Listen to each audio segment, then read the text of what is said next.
Kakak, Om, Tante, Opa, Oma. Lewat program ini, kita akan belajar tentang Alkitab lebih dalam lagi dengan menggunakan bahasa yang lebih santai. Yang mau bertanya, bisa disampaikan lewat kolom komen, dan juga jika ada yang butuh dukungan doa, bisa disampaikan lewat kolom komentar yang ada di YouTube channel ini maupun yang ada di Facebook. Juga mohon dukungannya dengan like, subscribe, dan tekan tanda loncengnya. Dan jika ada yang ingin mendukung lebih lewat dana, bisa disampaikan lewat nomor rekening yang tersedia di kolom deskripsi. Dan lebih dari segalanya, mohon dukungan doanya ya, agar program ini bisa menjadi berkat bagi banyak orang, terlebih menyenangkan hati Tuhan. Oh ya, program ini akan selalu menemani kita setiap Senin sampai Minggu, setiap malam. Selamat mengikuti, Tuhan Yesus memberkati semuanya.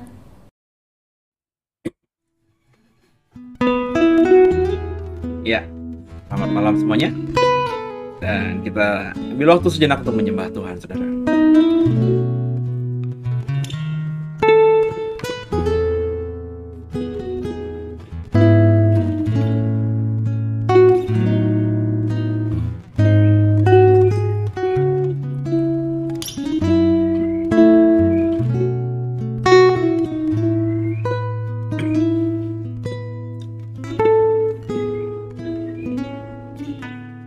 Yesus, Kau sungguh baik. Yesus, namamu indah. Yesus, ku cinta Kau selalu. Ku tinggikan, ku agungkan selamanya. Yesus, Kau sungguh baik. Yesus, namamu indah. Yesus, ku cinta Kau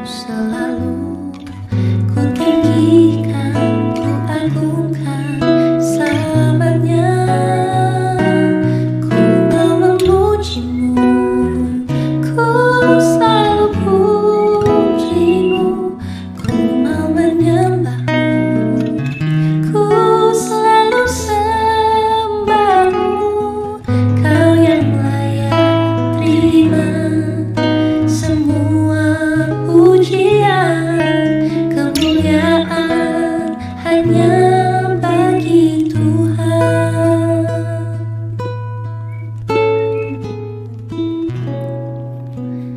Yesus, kau sungguh baik.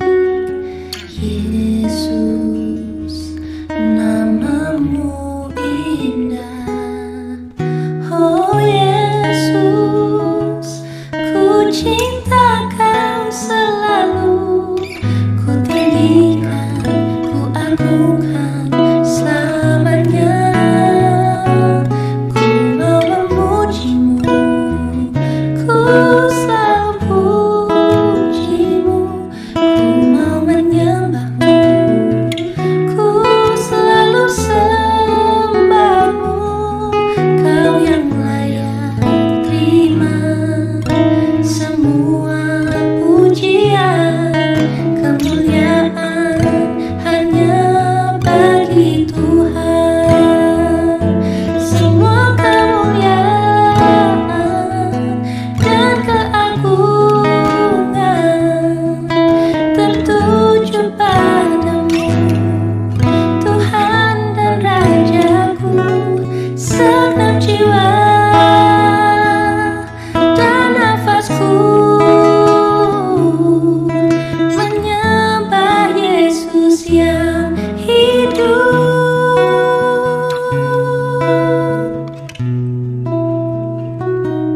Ku mau memujimu, ku selalu pujimu, ku mau menyembahmu, ku selalu sembahmu.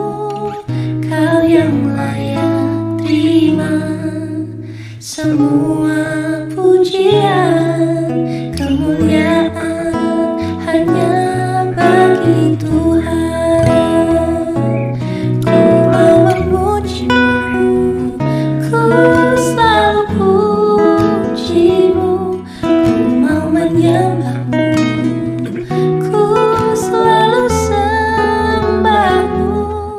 Kau yang layak terima semua pujian, kemuliaan hanya bagi Tuhan.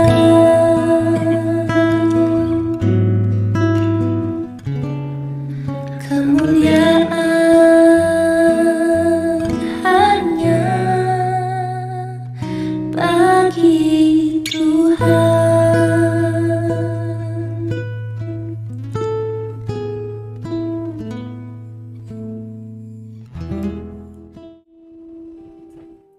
Ya, selamat malam semuanya. Shalom, kembali dalam program Deep Talk with Pase. Dan sebelum kita masuk ya, membahas tentang pernikahan anak domba di Wahyu pasal 19, kita tundukkan kepala kita doa terlebih dahulu. Bapak, terima kasih buat minggu ini. Kami sudah lewati semuanya dengan baik. Kami sudah ibadah tadi minggu pagi, minggu raya di gereja kami masing-masing. Dan sebelum kami tidur di minggu malam ini, dan kami masuk di hari kerja yang baru, di minggu yang baru, di hari Senin besok, kami mau tadarusan Alkitab. Bicara kepada kami Tuhan, supaya kami semakin mengerti tentang rencanamu atas kami, khususnya di akhir zaman ini. Jangan satupun kami yang kau lalui. Haleluya. Amin. Ya, senang bersama dengan saudara. Dan siapkan ya diri kita. Kita akan dalam beberapa menit ke depan. Saya rasa saya nggak akan mengambil waktu 1 jam ya. Setengah jaman gitu saudara ya. Yang penting kita ngebahas satu perikop ini tentang pernikahan anak domba ya. Nanti sisanya kita lanjutkan di di hari Senin ya saudara ya. Karena hari Minggu Bapak Ibu sudah ibadah ya. Ada beberapa bahkan yang sudah 2-3 kali ikut ibadah di gereja, di beberapa gereja gitu ya. Jadi mungkin minggu ini kita hanya beberapa ayat saja. Dalam hal ini khususnya perikopnya judulnya pernikahan anak domba. Jadi siapkan hatimu saudara ya. Siapkan Alkitab kita. Coba kita buka ya.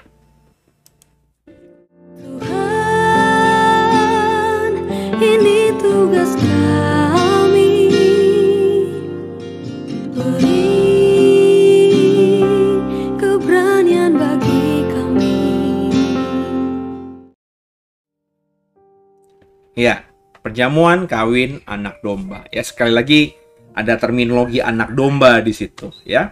Sudah saya jelaskan bahwa ini terminologi atau ciri khasnya Yohanes dengan memberikan nama, nickname atau nama lain ya kepada Yesus sebagai anak domba Allah. Tapi kalau Bapak Ibu ikuti tadarusan kita dari Injil Yohanes ini, kalau dari ceritanya ya ini muncul mulutnya dari mulut Yohanes Pembaptis ya. Kemudian menarik mungkin bagi Yohanes Rasul sehingga akhirnya ini terus dipakainya dalam hampir semua tulisan-tulisannya ya. Baik di Injil Yohanes, di surat 1, 2, 3 Yohanes sampai di kitab Wahyu. Yohanes menggunakan terminologi anak domba untuk menunjuk pada Yesus ya. Terlebih ini kitab Wahyu kan di zaman yang politiknya lagi luar biasa, kekristenan lagi benar-benar satu sisi berkembang tapi juga diserang, dianggap musuh oleh banyak orang. Kekristenan tadinya musuhnya hanya orang Yahudi, tapi ketika Yohanes nulis ini ya banyak orang lain yang beragama lain, bahkan pemerintahan Romawi itu sudah memusuhi kekristenan ya.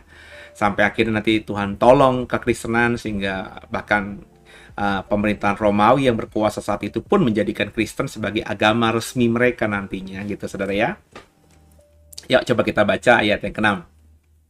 Jadi maksud saya gini, kok tiba-tiba baca aja, tiba-tiba ngeblank gitu ya. Maksud saya ngomong begini karena tadi ya, karena ini situasi yang berat dalam tulisan tentang Wahyu akhir zaman ini itu banyak menggunakan istilah-istilah yang simbolik gitu ya, atau penamaan-penamaan atau terminologi-terminologi yang digunakan yang memang sudah diketahui orang Kristen tapi nggak diketahui orang banyak gitu ya. Seperti anak domba, perjamuan kawin anak domba. Ini kalau misalnya kitab ini akhirnya jatuh ke musuh orang Kristen ya, mereka baca juga mereka cuma ketawain doang gitu ya. Jadi apa nih anak domba? Kawin anak domba. Kawin anak domba biasa kali ya, kekristenan tuh apa sih? Maksud anak domba diurusin gitu ya. Padahal kalau berita ini sampai kepada orang Kristen tahu anak domba itu bukannya anak kambing atau anak binatang, tapi anak domba itu nama lain dari Tuhan Yesus sebagai anak domba Allah yang sudah menggantikan anak domba sebagai korban penebus salah, dan dia lakukan di atas kayu salib di Golgota. Orang Kristen tahu, tapi orang yang di luar Kristen nggak ngerti istilah anak domba itu. Bapak Ibu sekarang coba aja nanti ngobrol sama siapakah, mertuamu kah, orang tuamu kah, saudaramu kah, sahabatmu kah, coba bilang begini, yuk kita anak domba yuk gitu ya. Pasti mereka langsung mikirnya, hah? Mau makan sate di mana gitu ya. mau makan kebab apa nih gitu ya, karena anak domba ya itu kan bikinnya makanan gitu ya. Oke. Ayat 6 saudara ya, kita baca ya, siapkan hati kita. Lalu aku mendengar seperti suara himpunan besar orang banyak, seperti desau air bah, dan seperti deru guru yang hebat. Katanya, haleluya, karena Tuhan Allah kita yang Maha Kuasa telah menjadi Raja. Jadi, habis kita baca kemarin soal nyanyian soal Babel yang runtuh, ya. Kemudian Yohanes mendengar lagi suara himpunan besar orang banyak, desau air bah, ya, seperti deru guru yang hebat. Ini berarti kan kencangnya luar biasa ya. Ini mungkin suara dari orang banyak, kan kalimatnya orang banyak, bukannya kalimatnya para malaikat. Ya. Jadi orang banyak di sini mungkin saya berani agak yakin ya memahaminya atau menerjemahkannya sebagai orang-orang yang sudah menjadi warga kerajaan surga. Orang-orang percaya atau yang lewati penghakiman Tuhan dan akhirnya Tuhan izinkan ada di sorga ya. Semua orang itu berkata haleluya karena Tuhan Allah kita yang Maha Kuasa telah menjadi Raja ya. Marilah kita bersukacita dan bersorak-sorai dan memuliakan Dia karena hari perkawinan anak domba telah tiba dan pengantinnya telah siap sedia. Jadi menjadi rajanya Yesus Kristus ya, sekaligus juga merupakan momen hari perkawinan anak domba. Ya. Hari perkawinan bukannya anak domba yang saya bilang tadi, tapi ini terminologi simbolik ya, yang menunjuk pada Yesus. Apakah Yesus kawin gitu kan juga bukan ya. Perkawinan anak domba ini maksudnya secara simbolis adalah menyatunya, bersekutunya antara mempelai pria yang berkali-kali digambarkan dalam kitab Injil, bahkan lewat mulut Yesus sendiri ketika dia mengajarkan soal akhir zaman, perumpamaan soal dia adalah mempelai laki-laki, ya, yang akan bersatu dengan mempelai perempuan, yakni gerejanya, bersekutunya antara gereja dengan Tuhan di dalam kekekalan. Kau dan aku dalam kau. Kau tinggal dalam aku tinggal dalam kau. Ya, itu tergenapi secara harafiah benar-benar. Kalau hari ini kan masih dalam posisi iman, belum firm banget gitu ya, saudara ya. Kita baru mengimani, saya tinggal dalam Tuhan dan Tuhan saya percaya tinggal dalam saya. Saya dan Tuhan benar-benar menjadi satu roh. Ada roh Tuhan dalam diri saya dan roh saya milik roh Tuhan. Kan begitu, iman saja. Tapi nanti ada satu keadaan yang akan jadi pemicu kita dalam kekekalan, kita bersama-sama senantiasa dengan Tuhan. Ketika apa itu? Dalam bahasanya Yohanes, pesta perkawinan anak domba, ya, ayat 8. Dan kepadanya dikaruniakan supaya memakai kain lenan halus yang berkilau-kilauan dan yang putih bersih. Lenan halus itu adalah perbuatan-perbuatan yang benar dari orang-orang kudus, ya. Ada buka kurung di situ, ya. Buka kurung ini ada yang menafsirkan ini ya penjelasan Yohanes, tapi banyak yang menafsirkan ini adalah penjelasan dari para penafsir Alkitab di awal-awal ketika kitab ini disalin. Jadi supaya orang Kristen nggak bingung, maka kain lenan halus yang ditulis oleh Yohanes di ayat 8 ini kemudian diterjemahkan oleh orang-orang yang mungkin menjadi muridnya Yohanes. Jadi ketika akhirnya kitab ini disalin ulang oleh mereka, murid-murid Yohanes diberikan kepada yang lainnya, ya, ini sudah ditambahi. Tapi dalam tulisan awalnya ini tidak ada gitu. Ya. Mungkin dari pertanyaan kepada Yohanes, dan mungkin juga ada pertanyaan yang ditujukan kepada Tuhan, lenan halus itu apa gitu ya. Akhirnya dapat hikmat, lenan halus itu adalah perbuatan-perbuatan yang benar dari orang-orang kudus. Jadi kita nanti ya akan menjadi pengantin perempuan dari Yesus atau anak domba, dalam perkawinan anak domba. Kalau kita imani, kita akan sampai di sana. Kita wajib memiliki kain lenan halus yang berkilau-kilauan, yang putih bersih. Dan kain lenan halus ini bukan kain lenan yang bisa kita beli di pasar baru atau di toko kain. Miliknya Syahrul kan. Miliknya orang-orang yang kebanyakan kalau jual kain itu etnis India ya. Di Serpong, saya waktu pas pindah gereja 2 tahun lalu kan cari karpet gitu ya, dari Serpong sampai ke arah Blok M ya, itu namanya toko karpet ya, toko kain, itu pasti orang-orang India atau keturunan India semuanya ya, yang memilikinya. Ada yang punya Chinese, tapi ya prosentasenya sangat kecil dibandingkan orang-orang dari etnis India ya. Jadi bukan begitu saudara ya, bukan juga kita beli di Tanah Abang, di pusat kain grosir gitu ya. Tapi kain lenan halus ini bukan harafiah, kata Yohanes di ayat 8 ini. Kain lenan halus itu adalah gambar simbolik dari apa? Perbuatan-perbuatan benar dari orang-orang kudus. Jadi kita nanti kalau mau masuk dalam perkawinan anak domba Allah itu, syarat pakaian kita itu, kata Yohanes, literalnya kain lenan halus. Tapi itu nggak bisa ditafsirkan literal. Harus dimaknai simbolik. Apa? Memiliki perbuatan-perbuatan baik dari hidup kita di bumi ini. Nah, saudara, perbuatan baik loh, saudara. Bukan iman yang baik semata. Perhatikan baik-baik ya. Meskipun perbuatan baik di sini harus dibalut dengan iman yang benar. Tapi maksud saya, belum tentu orang yang punya iman yang benar itu sudah melakukan perbuatan baik juga. Ada banyak orang yang beriman kepada Yesus sampai matinya, tapi hidupnya nggak ada perbuatan baiknya. Ya, saya nggak mau nyebut nama lah, tapi saya kenal satu figur yang saya kecil sampai beliau akhirnya dipanggil Tuhan, itu Kristen. Ya, aktif di gereja. Nyanyi kur. Persekutuan apapun dia ikut. Ibadah rumah tangga ketika dia masih hidup, saya masih ingat, aktif. Bahkan ngajak bapak saya, ibu saya, ketika akhirnya pergi jauh, pakai mobil bapak saya, dia selalu ikut gitu ya. Nanti ikut ya gitu ya, kurang lebih gitu. Ini rajin ya, ibadahnya rajin ya. Tapi sepanjang hidupnya yang saya tahu itu mulutnya kasar. Aduh, saya nggak mau ngomongin lah. Pokoknya sama anaknya kasar, sama mantunya kasar, sama cucunya kasar, sama orang-orang yang tinggal di rumahnya kasar. Ya, itu kata-kata perbendaharaan itu, maafkan saya ya, saya bahkan tahu dari orang ini, ya, kata-kata maki-makian itu. Ya, zaman dulu kan anak kecil kan ngikutin aja. Itu saya dapat dari orang ini. Padahal orang ini adalah seorang yang percaya sampai matinya. Ya, saya yakin bahkan dapat kabar dari ibu saya ketika hari-hari terakhirnya pun dia terus percaya kepada Yesus. Ya, matinya keren lah dalam iman kepada Yesus. Tapi perbuatan perkataannya itu nggak baik, saudara. Itu yang saya mau katakan, belum tentu juga orang yang beriman baik itu, orang yang beriman kepada Yesus itu hidupnya selalu memiliki perbuatan baik. Tapi belum tentu, ya, tidak selalu dan bisa jadi enggak orang yang berbuat baik itu sudah punya iman yang benar, kan gitu. Karena di luar sana banyak orang baik, saudara, tapi imannya nggak benar kalau menurut perspektif Alkitab kita.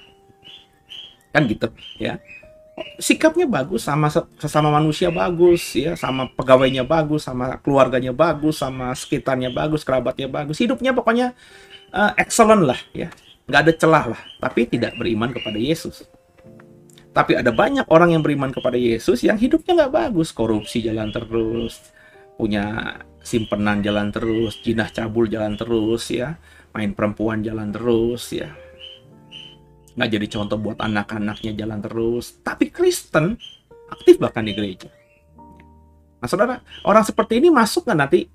Atau orang-orang yang model seperti ini, bisa nggak nanti dapat kain lenan halus yang putih berkilau-kilauan itu? Sebagai syarat dia kalau mau jadi mempelai perempuannya Kristus. Itu yang makanya saya selalu berkata, karena tadi saya di awal pelayanan saya itu saya khotbah Wahyu. Jadi orang-orang mah mungkin ya para pengkhotbah lain itu mulai dari kitab-kitab yang sejarah dulu, ya, Injil, mungkin Wahyu, bahkan ada beberapa yang belum pernah khotbahin Wahyu. Tapi saya kebalikannya. Saya ketika jadi pengkhotbah rutin, saya khotbahin Wahyu baru kitab-kitab lainnya. Ya, nggak ada yang benar, nggak ada yang salah sih dari soal ini. Tapi mungkin gara-gara itu, saya akhirnya punya pemahaman, ya, yang tadi nih, yang seperti tadi ini, ya, bahwa orang beriman bagus sekalipun kalau nggak ada perbuatan baik, gimana dia bisa jadi mempelai Tuhan?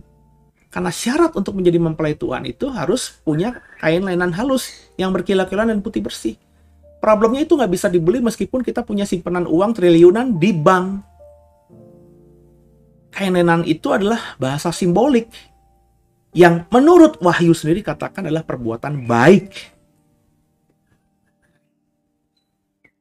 yang bisa jadi kesaksian yang baik bagi banyak orang.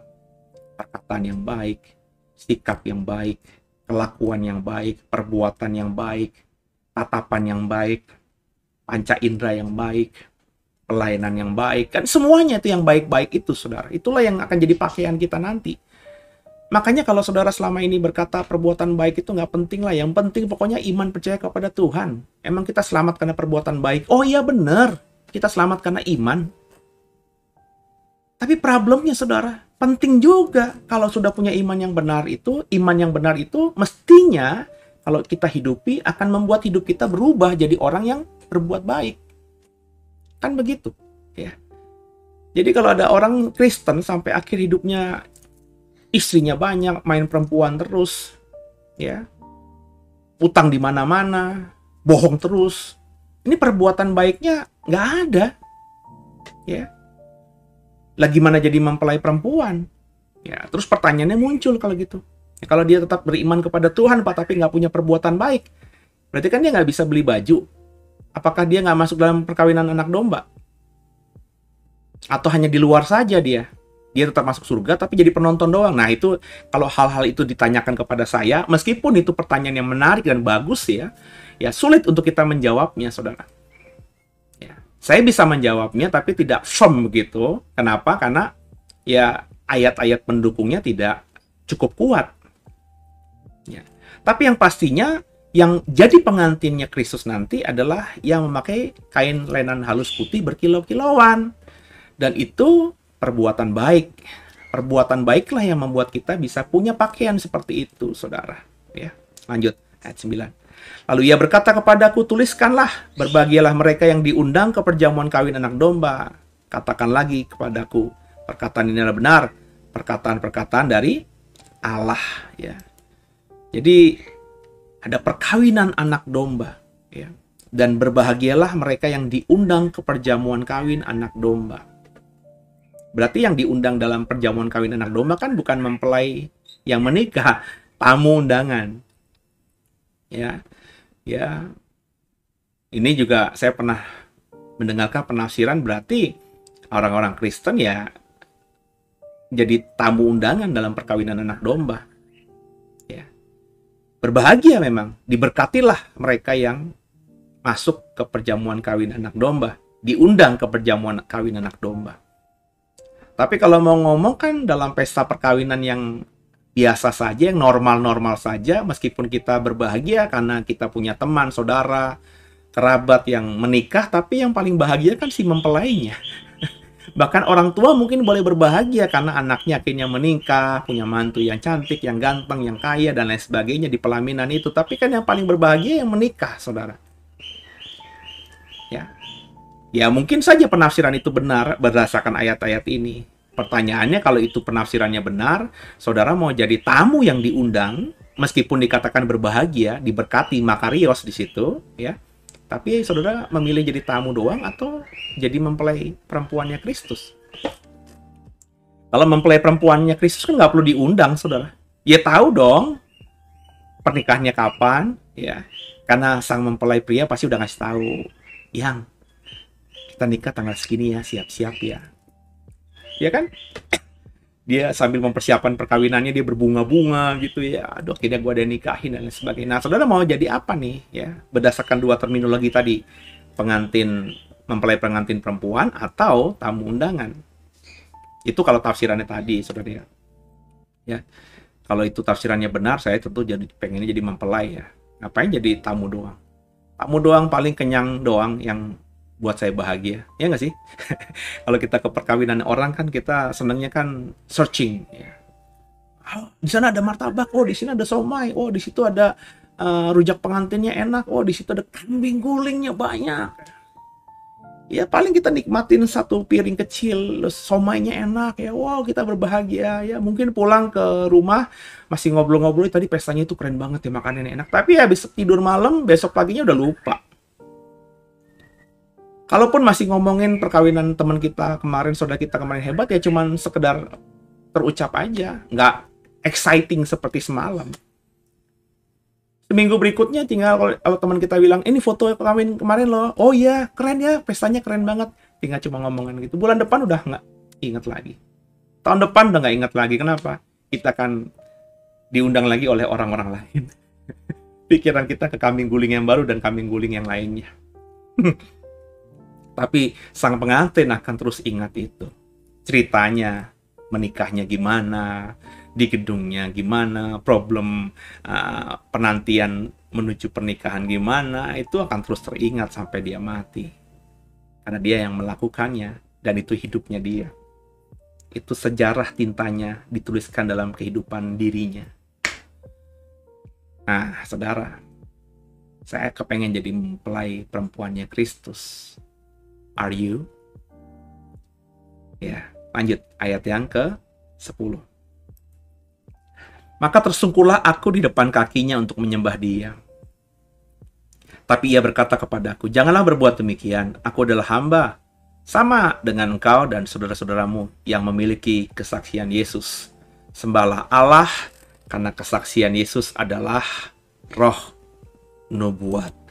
Jadi, ini bukti bahwa yang menyampaikan kepada Yohanes ya malaikat biasa ya. Jadi atau orang lain ya. Ya, jadi bukan apa namanya? Bukan Tuhan, sehingga dia ketika mau disembah oleh Yohanes karena Yohanes tersungkur di situ ya, dia menolak. Ya. Ini menarik nih ya.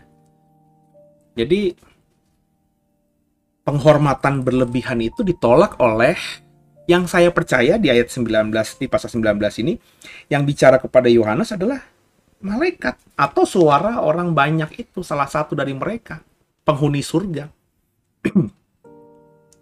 Tapi ketika disembah oleh Yohanes, dia nolak.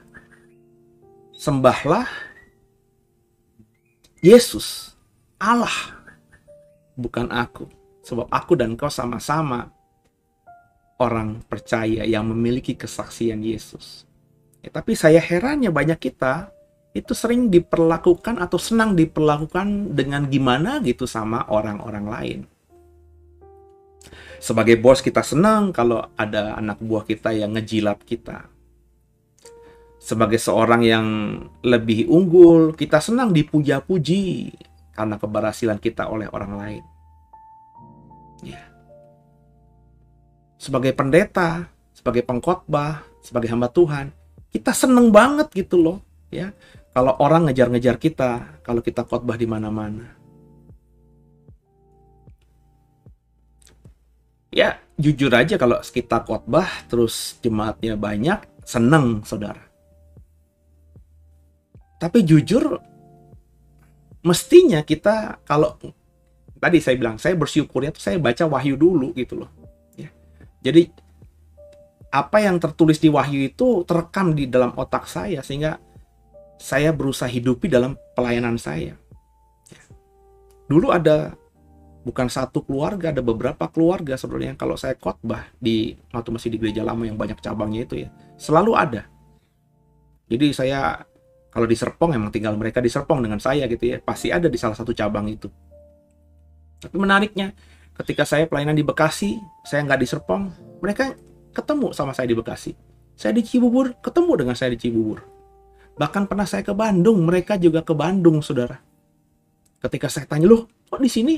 Iyalah, hari Minggu kan mau dengerin khotbahnya Pak Seno gitu. Jadi mereka kalau omong itu benar, meskipun itu mungkin lebay juga ya. Mungkin sambil liburan kali atau mereka pengen ke Bandung, ya udah sekalian ibadah. Kebetulan saya di sana, dicarilah ibadah yang saya. Tapi dari bahasanya tadi kan seolah-olah jadi dia kayaknya ke Bandung itu ya karena saya khotbah di Bandung. Wah, saudara. Saya apakah senang dengan orang model begini? Ya, saya tegur loh, saudara. Jangan gitu kali gitu ya. Kan gue udah bilang carinya Tuhan, siapa aja pokoknya. Alasan mereka, ya soalnya kalau Pak Seno kalau khotbah itu khotbahnya lebih dapet lah kita. Ya mungkin cara saya mungkin cocok buat mereka. Tapi saya bilang nggak bisa gitu juga gitu loh. Ya. Karena saya kan juga manusia, bisa terjadi sesuatu atas saya gitu ya. Termasuk saya mati. Lah kalau saya mati, lo hanya mau dengerin khotbah gue aja. Terus lo kalau gue mati lo dengerin khotbah siapa setelahnya? Jangan bilang sama saya nantilah ada waktunya, kan belum Pak. Ya, nanti kalau ada waktunya pasti nanti Tuhan buka jalan. Oh iya Tuhan pakai buka jalan, tapi tetap aja kita kan kaget-kaget. Nanti ngebandingin lagi. Jadi kalau saya diperlakukan begitu tuh berarti orang terlalu berlebihan gitu. Ya, terlalu berlebihan. Itu bagi saya udah sama dengan menyembah gitu. Ya. Makanya kalau boleh jujur saudara, saya kalau udah beberapa tahun gitu ya melayani di sebuah gereja dan tetap rutin gitu ya. Ini The Way udah 7 tahun ya. Dan belum ada ya ada gereja yang sejak saya menggembalakan di The Way yang saya terus melayani di gereja itu. Ya. Iya di atas ya, tidak di atas tidak. Biasanya sampai 3-4 tahun. 3-4 tahun kalau mereka terus ngundang saya biasanya bilang, "Gua ajarin yuk khotbah." Ya. Kapan kalian punya waktu? Leadernya kumpulin, saya ajarin khotbah supaya berikutnya kalian nggak bergantung sama saya. Sebab kalau itu udah sepanjang The Way aja udah 2 gereja dan ini mau ketiga nih tahun depan, saya lihat aja kalau gereja ini masih terus ngundang saya akan bilang mestinya udah nggak ngundang-undang saya lagi. Saya bukannya nggak mau diundang atau sombong atau apa, enggak gitu saudara. Ya bagi saya ketika saya sudah di situ selama 3 tahun, ya setahun bisa 4-5 6 kali mungkin khotbah di situ, mestinya pesan saya itu sudah sampai bahwa gereja itu harus mengkader, gereja itu harus memberdayakan jemaat harus dipinterin, pendetanya juga harus upgrade, kan begitu. Ya. Jadi kalau terus bergantung sama pengkhotbah tamu, ya kapan gereja itu bisa menghasilkan pemimpin baru dari dalamnya? Saya risih jujur aja saudara. Kalau ada gereja yang sudah 4 tahun, 5 tahun gitu ya belum pernah sih ya, Saya bilang di rata-rata 4 tahun saya langsung ngambil sikap gitu ya. Memang kadang-kadang disalahartikan gitu ya.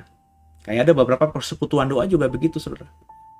Tiap tahun gue udah dijadwalin aja gitu. Ini 2022, nggak tahu pandemi udah beres atau belum.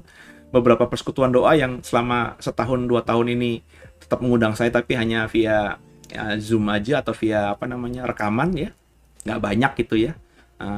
Tadinya bisa seminggu sekali, tapi karena ada kondisi gini sebulan sekali, jadi ya hanya sekali 2 kali. Tapi dulu hampir setiap bulan gitu ya, saya dijadwalin gitu. Itu udah banyak, saudara, yang saya bilang, nggak ada pengkhotbah lain apa gitu ya. Sepertinya tampaknya jual mahal, tapi bagi saya enggak, saudara. Bagi saya enggak ya. Karena kalau sudah tergantung sama saya gitu kan, berarti pesannya nggak sampai nih gitu ya. Apalagi kalau itu gereja. Kalau persekutuan doa masih bisa saya maklumi lah, karena persekutuan doa itu kan ya, apalagi kalau persekutuan doa kantoran ya, orangnya bisa berubah-ubah ya. Ada pensiun lah, ada yang baru lagi lah ya gitu ya, dan juga nggak rutin gitu. Tapi kalau persekutuan doa yang saya masukkan ini persekutuan doa yang punya orang gitu, yang punya kelompok, kan ada, saudara, kayak gereja aja, gereja kecil gitu ya, tapi namanya persekutuan doa. Mesti kalau udah persekutuan doa ya tanya sama Tuhan dong ya, ini visinya mau dibawa kemana nih ya?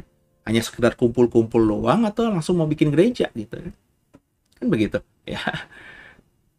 Jadi saya selalu kalau udah 4 tahun diundang terus, saya tanya ketuanya, lu mau bawa kemana nih persekutuan doa ini ya? Kalau mau bawa ke gereja terus sudah siap semuanya tim melayani, ya udah, mau kemana ya? Saya bilang kalau mau ke JKI ya ke JKI ya, bukan 1-2 persekutuan doa, saudara, yang saya bawa ke JKI, udah beberapa, saudara ya. Dan memang seperti itu yang seharusnya ya. Dan saya memang tidak suka ya, kalau ada orang yang bahkan ada yang lebih tua tuh, kalau ketemu saya dulu ya, kalau di The Way kan memang jemaatnya kan tidak terlalu banyak, tapi dulu di gereja lama itu ada orang yang udah bagi saya seumuran nama eyang saya, kalau nggak saya bilang agak lebay ya, mungkin seusia orang tua saya lah gitu ya. Itu kalau ketemu saya, ambil tangan saya, cium tangan saya bilang, loh nggak boleh gitu bu, gitu kan, saya lebih muda, saya anak ibu loh gitu ya. Enggak kan, Pak Seno kan pendeta hamba Tuhan, tapi nggak perlu gitu-gitu banget gitu ya. Secara etika budaya saya juga nggak siap ya, saya nggak bisa karena saya orang Jawa. Bagaimana mungkin orang lebih tua cium tangan saya gitu? Yang ada saya harus cium tangan orang tua gitu ya. Makanya saya biasanya, saudara ya, ini ya di atasnya tidak, di atas tidak lagi nih ya. Kalau ada orang yang tua ya, terus saya lihat ini konsisten, hidupnya baik gitu ya. Dari pemantauan jauh ya, karena saya pengkhotbah, mereka kan jemaat yang nggak punya hubungan dekat dengan saya, cuma mengamati aja, hari ini kok rajin banget sih opa ini ya. Terus kayaknya dari mukanya tuh sukacita, damai sejahtera gitu ya. Terus kalau dia minta doa gitu ya, itu saya tanya tuh selalu ya, Pak, Bu, apa kabar gitu ya. Ngomong-ngomong, usia berapa sih? Saya udah 90 tahun, Pak Pendeta. Wah, itu kalau udah saya doain ya, itu kalau di gereja lama tuh nggak mau kalau nggak ditumpangi tangan, saudara. Habis saya tumpangi tangan di kepalanya gitu ya, saya ambil tangannya dia, saya taruh di kepala saya. Giliran opa, doain saya. Oh Pak Pendeta, saya nggak bisa doa. Bisa lah gitu ya. Paling nggak doain aja kalimat singkat supaya saya sehat dan bisa dikasih Tuhan berkat umur panjang seperti opa gitu ya. Ya itu mestinya begitu. Tapi kalau sampai cium tangan tuh saya bahkan marah kalau beberapa. Tapi ada banyak orang yang suka, saudara. Yang tangannya dicium-ciumin gitu. Saya bilang, apalagi ketika di gereja lama karena banyak pendeta, yang ada yang usianya di bawah saya tuh suka diperlakukan begitu, yang Alkitabnya dibawain sama timnya ya, terus minumnya dibawain. Bagi saya come on ya, lu usianya masih, saat itu berarti kan usia saya masih sekitar 30-an, dia usianya masih 20-an. Lu masa bawa Alkitab sendiri aja, seberat apa sih Alkitab buku ini gitu loh. Secapek-capeknya kita masa nggak bisa bawa Alkitab ini gitu ya.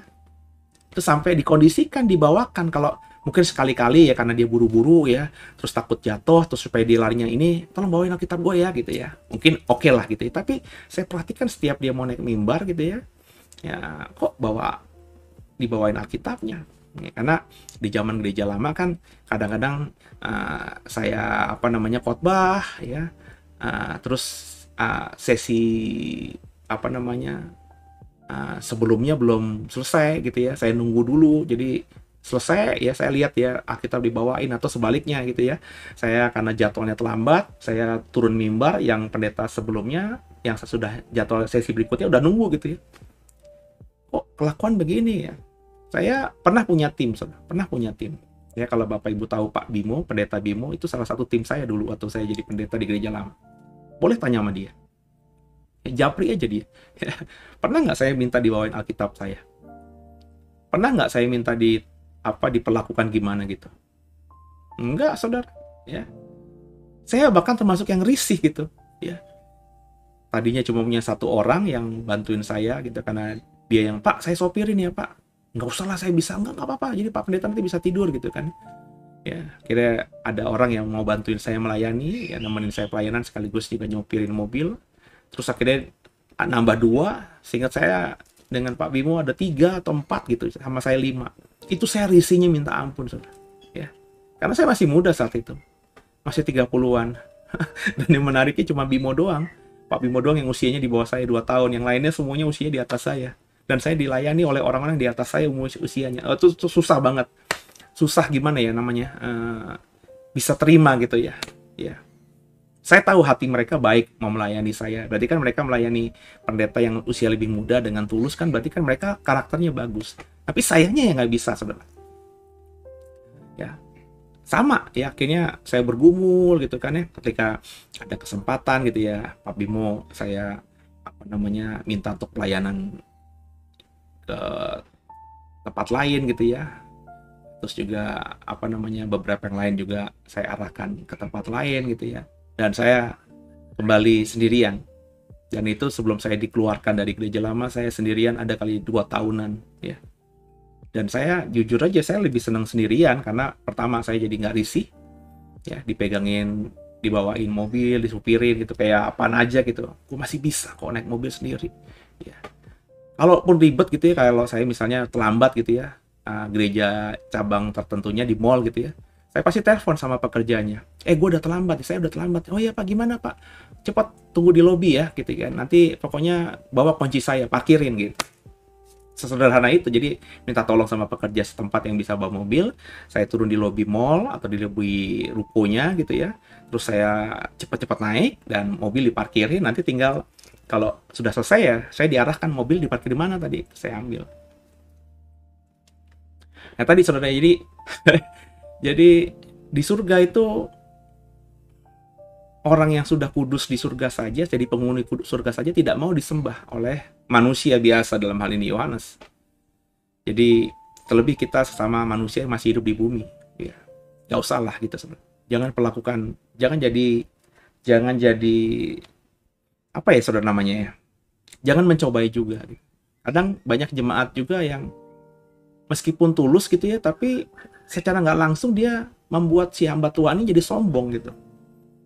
Coba kalau Bapak Ibu memperlakukan saya seperti kayak malaikat gitu ya. Kan saya akhirnya kalau nggak punya kepekaan gitu ya, akhirnya merasa bahwa wah ya, gue lebih hebat nih, gue punya pengaruh, gue punya wibawa nih. Sehingga nggak sadar nanti saya akan memposisikan Bapak Ibu lebih rendah daripada saya. Itu kan Bapak Ibu menjerat saya. Tadinya saya nggak punya pikiran begitu, tapi karena Bapak Ibu mengkondisikan seperti itu, akhirnya saya salah, Bapak Ibu salah, kita semua salah.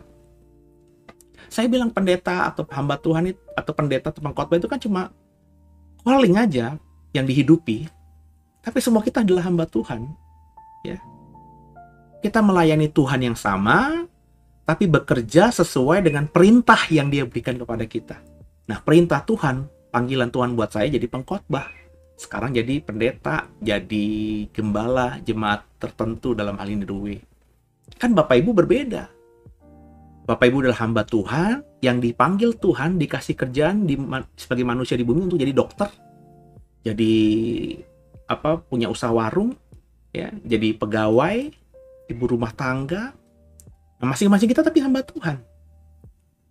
Jadi sesama biskota aja nggak boleh saling mendahului, apalagi sama hamba Tuhan. Ya sudah, kita levelnya sama di mata Tuhan. Jadi jangan perlakuan gimana itu ya.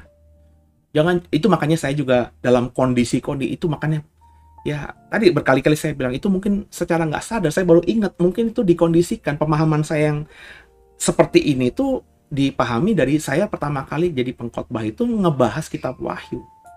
Jadi sesuatu yang kayak disembah ya, kayak merasa apa namanya hebat, itu terkikis karena yang gue khotbahin pertama kitab Wahyu. Yang hal-hal seperti itu tuh yang nggak ditunjukkan gitu.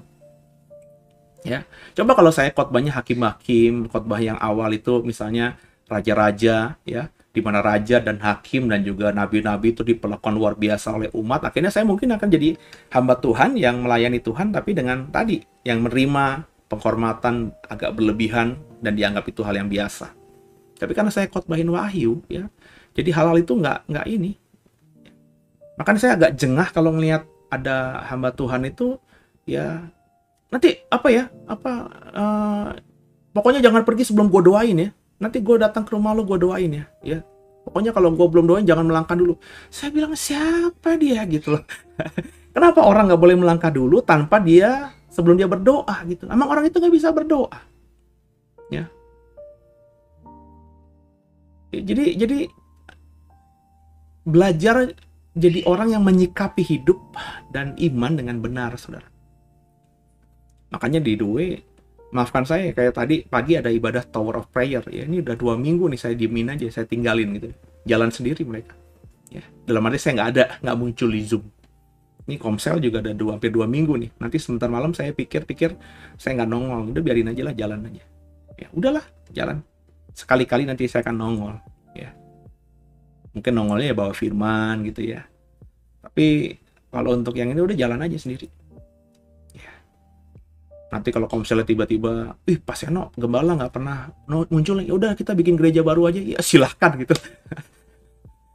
Saya mah sesimpel itu aja, saudara ya. Dan saya senang banget untuk mengkader orang gitu ya. Saya kalau udah melihat ada orang bisa berjalan sendiri, saya lepas, saudara. Ngapain saya gelayotin dia? Ya, kalau udah bisa jalan sendiri, saya lepas. Ya. Jadi belajarlah jadi orang yang sadar bahwa kita ini di hadapan Tuhan sama ya, harus memahami posisi kita masing-masing ya, nggak ada yang spesial di antara kita, Pak, Bu, tapi saya begini karena doanya Pak Seno loh. Iya, tapi juga karena imanmu kan. Tapi Pak Seno tuh yang doain anak saya sembuh loh, suami saya juga udah dokter angkat tangan, terus Pak Seno doain ada mujizat loh. Iya, tapi kan yang doain bukan cuma saya. Emang gak ada hamba Tuhan lain yang doain? Emang ibu gak ngundang pendeta lain? Emang ibu gak minta didoain di pokok doa di pelayanan di gereja mana gitu? Hanya saya doang yang doain? Ya gak sih, ada. Nah, bisa jadi karena doa orang itu. Jadi saya selalu begitu, saudara ya, dalam artian membuat orang itu gak fokus ke satu orang, dalam hal ini saya agak jengah lah kalau dengan puji-pujian itu, karena tadi manusia itu kelemahannya kan dipuji, saudara. Kalau manusia sudah senang dipuji, ya kejatuhan karena kesombongan tinggal nunggu waktu aja, dan saya nggak mau itu. Kenapa? Karena saya sombong dulu, saudara. Yang paling tahu diri saya kan saya sendiri, yang paling tahu diri kita kan kita sendiri, saudara. Saya dulu sombong, ya karena tadi ya ngerasa dulu pinter, ngerasa jadi pemimpin, buat apa aja bisa gitu loh. Jadi nyaris saya nggak takut sama apapun, dikasih tanggung jawab apapun juga hayu aja gitu loh. Dan memang sepanjang hidup saya sih dikasih tanggung jawab apapun nggak ada yang fail ya. Baru lulus sarjana teologi ya, disuruh bikin STT, jalan STT-nya sampai sekarang paling nggak ya. Meskipun saya ada masalah di tengah-tengah, tapi STT itu bisa jalan selama periode saya pimpin, bagus banget bahkan. Ya. Terus saya dipercaya untuk ngelola pelayanan konseling baptisan ya. Saya paling muda saat itu. Saya kan nggak enak gitu, saya bilang sama yang senior karena yang diminta tadinya ada beberapa orang, saya yang paling junior, yang lainnya senior semuanya. Saya bilang sama mereka, Om, Pak, saya kan di tim ini paling muda, udah saya yang kerja aja, Bapak kasih perintah apa ya, saya jalanin deh, tapi saya di guidance, saya nggak tahu apa-apa ya gitu ya. Baru ikut gembala, tiba-tiba dikasih kepercayaan itu. Tapi semuanya udah lu jalanin aja, Sen. Jadi saya nggak di guidance apa-apa ya, saya ngarahin sendiri, jalan juga tuh Dan yang terakhir ya the way. Ya, saya nggak punya pengalaman pengembalaan, nggak pernah mau juga jadi gembala awalnya, nggak pernah kepikiran, ya nggak ada duit juga, nggak punya modal juga gitu loh. Ya, tapi karena Tuhan suruh jalan, ya jalan udah 7 tahun lah paling nggak. Ya, ya ini the way juga tanggung jawab biaya bulanannya kan juga besar dalam cicilan. Tahun depan naik lagi 2 kali lipatnya kurang lebih saudara ya. Tapi saya percaya aja gitu ya. Kan ini juga gereja punya Tuhan. Saya nggak pernah mikir gitu. Sudah hampir 2 tahun, 3 tahun ini investasi bulanan yang ditabung yang sebagai cicilan tuh udah berapa. Saya nggak pernah pikirin itu. Karena bagi saya bayar tiap bulan aja udah mujizat, sudah. Nangkep ya? Saya nggak pernah hitung-hitung tuh ya. Berapa puluh juta setiap bulan untuk bayar apartemen yang kita beli untuk jadi gereja ya. Udah 2 tahun tuh udah berapa ratus juta atau udah berapa M tuh. Saya nggak pernah hitungin itu, saudara. Ya. Karena tadi, dulu bayar DP-nya itu mujizat, kalau bagi saya bayar bulanan aja yang besar. Aduh, Bapak Ibu, kalau untuk ukuran saya tuh besarnya minta ampun gitu loh ya. Apalagi di zaman pandemi ini besarnya minta ampun, tapi tetap aja Tuhan tuh, aduh dengan cara Tuhan yang aja, thank you Lord. Ya. Dia nggak permalukan gitu, ya. Bisa bayar, bahkan kebutuhan apapun, ya. Ini kita lagi banyak investasi untuk media. Sebentar mungkin kita mau beli kamera baru, saudara. Karena program ke depan rencananya kita harus punya beberapa kamera untuk angle. Ya. Ada yang jemaat yang pinjamkan, ya. Tapi kalau dipinjamkan itu kan susah, saudara ya. Kalau tiba-tiba dipakai, ya nanti kita kayaknya nggak bisa running. Kita tergantung sama orang gitu, ya. Terus saya bilang sama tim, coba cariin aja deh. Kita beriman, kita beli aja deh. Ya. Berapa gitu ya? Ini mereka lagi kutak-atik nih berapa gitu ya. Tinggal nanti kita lihat aja ya. Nanti roh dalam saya gimana gitu ya. Wah kemahalan nih. Atau oke, yang ini gitu ya. Meskipun duitnya nggak ada, pengalaman saya di masa lalu, kalau hati saya sejahtera dan saya yakinin dari Tuhan, God will make a way. Pasti bisa punya gitu. Tapi kalau dipinjemin, ada yang minjemin. Tapi aduh kalau dipinjemin tuh gimana gitu. Ya. Dulu kita pertama kali ada YouTube ini kan dipinjemin handycam. Handycam yang udah nggak dipakai, dipinjemin ya. Bapak Ibu tahu nggak? Setelah kita bisa beli kamera baru, itu handycamnya saya balikin, saudara. Ya. Karena tadi selama ada di gereja kita pakai buat rekaman. Bapak Ibu lihat ya video-video tahun pertama di YouTube itu kameranya masih kamera handycam biasa. Ya. Itu saya taunya itu pinjaman, jadi beban gitu. Kan ketika saya kembalikan, dia bilang, nggak usah Pak, udah pakai aja. Enggak. Karena kan dulu kita dipinjemin gitu kan, udah ini saya balikin. Masih bagus ya gitu kan. Oh iya makasih ya. Saya makasih. Jadi kalau saya tipikal begitu saudara ya. Kalau pinjaman itu gimana gitu. Makanya kalau bisa dibalikin cepat lah gitu. Ya. Ayo sama-sama saudara kita belajar saat ini hidup yang benar gitu. Ini nggak lama lagi loh saudara ya. Jadilah orang yang menyembah hanya Tuhan. Kalau kau bersyukur karena ada hamba Tuhan, termasuk saya, orang tuamu, yang sudah mengasihimu dengan luar biasa, mendoakanmu, mujizat terjadi, ya perlakukan mereka seperti layaknya manusia aja. Ke orang tua ya, ke bapak ibu, kita hormati, tapi kan nggak perlu kita sembah. Ya. Ke hamba Tuhan, ke pendeta juga gitu, kita hormati sebagai pelayan Tuhan, tapi nggak perlu kita sembah. Sebab meskipun mereka mendoakan kita, dan karena doa mereka kita dapat mujizat, kita dapat mujizat itu bukan semata doa dia, tapi karena Tuhan dengar doa dia dan menjawab doa kita juga. Kalau Tuhan nggak izinkan siapa? Saya bisa begini kan karena Tuhan izinkan. Bisa kuat, konsisten setiap malam bikin program ini kan karena Tuhan. Semangat. Ini saya lagi rekaman hari Sabtu jam 2, jam 3 nih. Jam-jam berat, mata berat, ya panas nih. Anak istri lagi nggak ada lagi di gereja semuanya nih. Ya. Saya ambil kesempatan aja rekaman, kalau nanti agak sorean takutnya udah rame ya, tapi gangguannya tuh ini Bapak Ibu lihat, dengar suara burung-burung saya nggak tuh, kit belum tadi di depan ada murai lagi untuk pada istirahat semuanya, saya bikin kenyang semuanya supaya tidur dulu deh. Ya jadi sama-sama saudara kita belajar gitu ya, dan ketika kita hidupi ya, kalau mau dengar saya dengarlah saudara, lakukan ya. Saya nggak pernah ngajar sesuatu yang nggak pernah saya ajarkan. nggak pernah saya lakukan. Saya nggak pernah ngajar sesuatu, nggak pernah yang hanya baru rencana saya. Saya mengajarkan apa yang saya ajarkan hari ini dan kemarin-kemarin. Itu semua sudah saya hidupi. Ya. Dan ya tadi, saya selalu berkata, saya nggak diberkati dan tidak berkelimpahan harta benda. Ya. Tapi hidup saya terpelihara.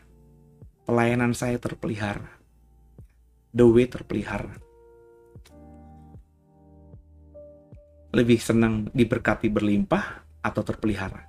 Diberkati melimpah, bisa ada masalah di depan. Tapi kalau terpelihara, ya meskipun berkatnya biasa-biasa aja, tapi terpelihara sempurna. Orang menjolimi kita, kita terpelihara.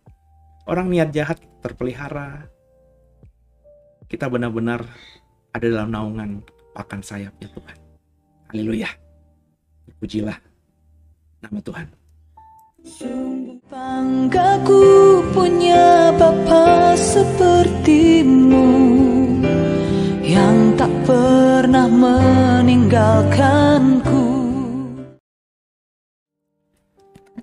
Ya, saudara ya. Jadi kita akan akhiri ya. Besok kita akan masuk dalam perikop yang baru ya.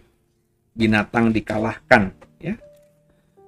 Jadi gimana caranya? Apa kata nubuatan Wahyu soal binatang dikalahkan? Ya, spesifiknya bagaimana dan apa yang terjadi selanjutnya? Bapak Ibu ikuti. Paling tinggal 3-4 hari lagi kita akan selesaikan Wahyu ini. Dan saya percaya setiap kita dengan sungguh-sungguh mengikutinya, Bapak Ibu juga buka hatimu, ya, bukan buka hati dengerin saya aja, tapi buka hati juga buat Roh Kudus. Karena bisa jadi Roh Kudus menambahkan sesuatu yang Bapak Ibu dengar dari saya sehingga Bapak Ibu lebih tajam lagi, kan begitu ya. Pasti diberkati kita semuanya. Saya aja diberkati ya. Bapak Ibu bisa lihat ekspresi muka-muka saya lah ketika saya tiba-tiba mendapatkan sesuatu, kan saya nggak bisa nutup-nutupi gitu ya. Kadang-kadang kaget, kadang-kadang wah gitu ya. Ya, karena ya saya disorot langsung oleh kamera. Jadi raut wajah saya Bapak Ibu mesti bisa ngebaca gitu ya. Ini Seno lagi kebingungan atau lagi dapat sesuatu yang baru atau apa nih, ini ngomongnya lagi ngomong kosong atau ngomong bener nih, kan bisa kelihatan ya. Jadi sebenarnya bahasa tubuh itu bisa dibaca. Kita ini ngomong bener, ngomong enggak, ngomong ngada-ngada, itu bisa kelihatan. Ada ukuran-ukuran, ada ilmunya saudara. Bukan ilmu setan, ada ilmunya ya. Cara orang ngomong jujur bisa lihat dari tatapan mata, bisa lihat dari gestur tubuhnya, ya, dari bentuk bibirnya, itu ada ilmunya semua. Meskipun kevalitannya ya harus diuji juga, karena siapa yang tahu gitu ya. Ya, kalau saya cacat gitu ya, bibir saya agak menjelong begini, kalau orang yang tahu ilmunya pikir saya, wah ini ngomongannya nggak benar nih, bibir kanan naik ke atas nih. Ya padahal saya lagi emang cacat gitu ya. Jadi masih ada prosentase, tapi mas saya bisa dipelajari. Terlebih kalau Bapak Ibu punya Roh Kudus, punya roh yang bisa membedakan roh, pasti bisa peka gitu ya. Tundukkan kepala kita doa. Terima kasih Tuhan buat malam hari ini. Ampuni salah dosa kami, Yesus Kristus adalah Tuhan Juru Selamat kami hidup, dan kami percaya kami semua milik Tuhan. Tubuh, roh, jiwa kami serahkan kepada Tuhan. Kami percaya kami semua diberkati. Malam hari ini kami diberkati. Minggu yang baru akan penuh berkat. Haleluya. Amin. Selamat malam semuanya. Haleluya.